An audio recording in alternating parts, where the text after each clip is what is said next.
and those emotions that you felt, you're remembering them so distinctly and playing them out again and again because your brain is doing its absolute best to keep you safe from doing that again, from having to experience that again.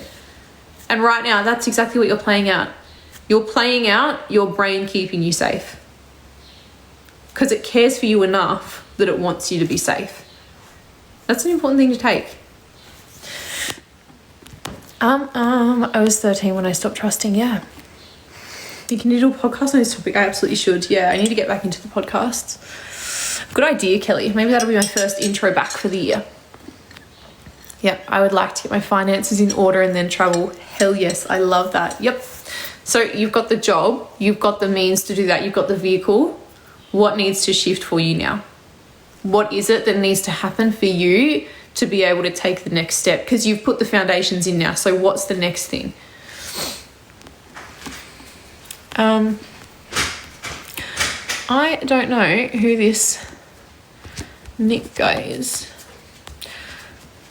Let me come back up. I don't want to miss anything. Be my husband, please. No. You only need a little bit of structure to take control. I agree, yeah.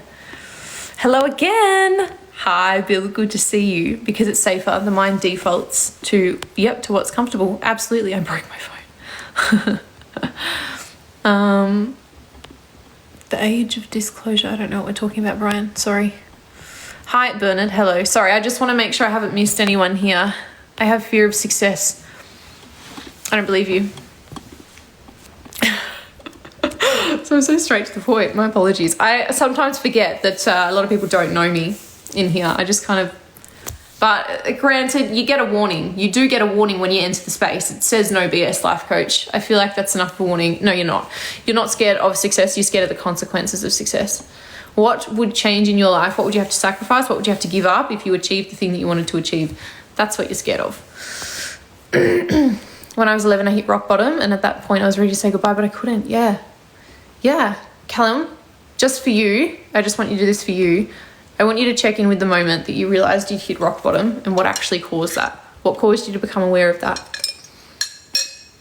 I spent last year claiming regulating my nervous system. Oh, calming, yeah. So much happier, healthier. I love that. Yeah. My biggest hurdle with change is comfort. It's scary to change when you are stuck. Terrifying, isn't it? Yeah. It's even scarier when you realize you were never stuck. That one's really intimidating. When you realize that it was just comfort. That's exactly right. That stuck feeling is staying in comfort. I coach. What do you coach? Quite a lot. I mess with people's heads to make them question everything they've ever done so that they can create a different reality. It's how I like to explain it to people. Do you mean I'm afraid of taking responsibility? Are you? You said it. No. That could very potentially be it. But if you had a very specific goal in mind that you're thinking of and you were successful at it, what would that mean? What would have to shift? What would the person who has what you want need to be doing and achieving and showing up as? What would they have to sacrifice? What would they need to shift? Do you have to stay consistent with your health? Do you have to spend less time doing things that mean something to you? Do you need to maybe have to move somewhere that you don't want to move? In everything, in every chapter that you're going through, there is give and take, and that's not a bad thing, right? But that's where people get so caught up in the chapter that they're in, is they're not yet at the point where they're willing to give up what they need to take what they're saying they want. There's an incongruence.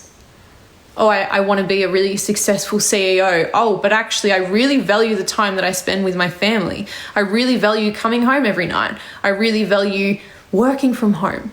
I really value not working, right?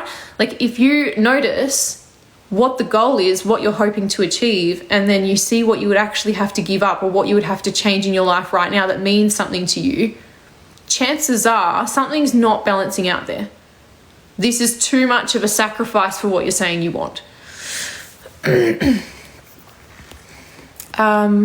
Sorry, let me come back. I love it though, being held accountable. Yeah, 100%.